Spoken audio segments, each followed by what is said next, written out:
Rod Whiting Breakfast Show. BBC Lincolnshire. Now, the father of the murdered Lincoln man, Sean Rossington, is urging councils in Lincolnshire not to turn off their CCTV cameras.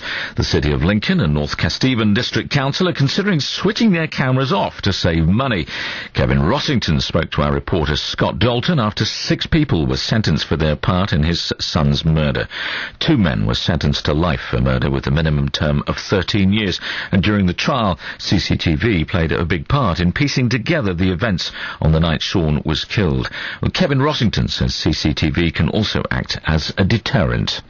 I would keep CCTV because I think it'll just probably give people the right just to go out and commit crime or whatever they do. That's the worst thing about it. You know, people, especially the elderly, probably feel safer walking the streets. You know, if I was my way, I'd have more cameras. You know, because I think the elderly do suffer. So to the council you'd say, you know, don't go ahead with it? I would say don't go ahead with it. Yeah. Because it did play a part in the case, didn't it? Yes, it did, yes. Yeah. So it just goes to show how good the CCTV and how good the pictures are from it, so... Because then they were able to build up the timeline because of seeing the cameras, Yeah, I mean, you know, you could go out on a Saturday night, commit a crime, no CCTV there. It's just word, isn't it, really? So, you know, you probably can't really never convict people. Without this CCTV image, what you get, you know, it has really helped with this crime.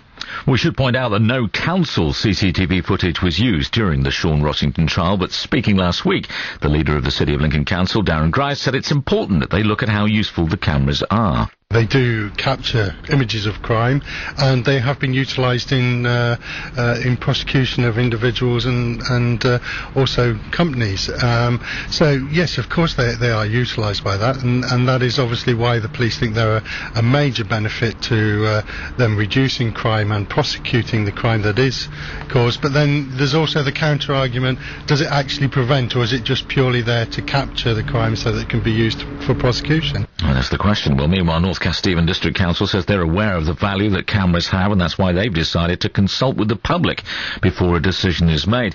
Final decision will be made later this month. Whichever way that goes, cameras will remain on for at least another year. Well, I have a conversation with Tom Reeve, who's a CCTV journalist. Interesting title there. Tom, how much does council CCTV footage generally, local authority CCTV footage, play a part, as we can see in the courtroom, as it were?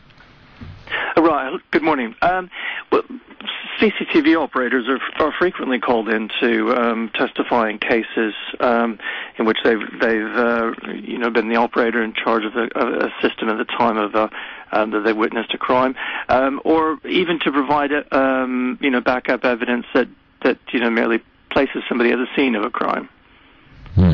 So it's very useful for both purposes.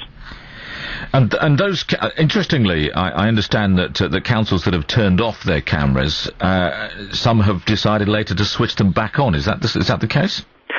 There have been a few councils where that's happened. In Bournemouth, for example, they decided they were going to turn off some cameras on the seafront, some of the first cameras that had been installed in the UK, in fact.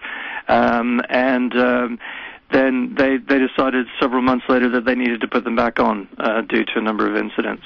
Given the financial situation, I guess there is a temptation for a lot of authorities to look to switching cameras off to save a bit of money.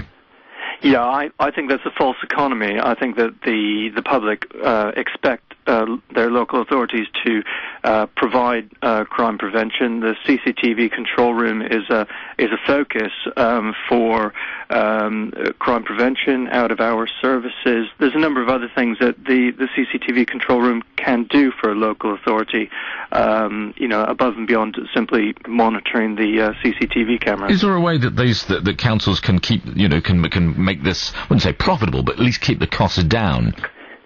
Well, I think that a lot of councils are missing a trick, actually, because that there are ways to reduce the cost of CCTV systems. some councils have moved to sharing monitoring services, which can save a lot of money. So they'll consolidate the control rooms into several control rooms into one. They can also provide networks that enable the police to gain access to the CCTV system more readily and less expensively. Yeah, can you think of one specific example, or if you're putting the case for these cameras, that might sway those who are thinking, well, you know what, we can do without these cameras? Well, there was a study by a senior officer in the Met Police. He conducted this study 2 years ago that discovered that 7 out of 10 murders in London were solved because of CCTV. Interesting. Tom, we must leave it there. Tom Reeve, who's a journalist, has been looking and studying at CCTV as an area which is controversial, really. I know at one time we were very concerned about the number of CCTV cameras, and we were saying, this is infringing our civil liberties, and now we've kind of gotten used to it, haven't we? Now we're arguing the case of whether we should actually keep them. Okay, it's 7:23 now.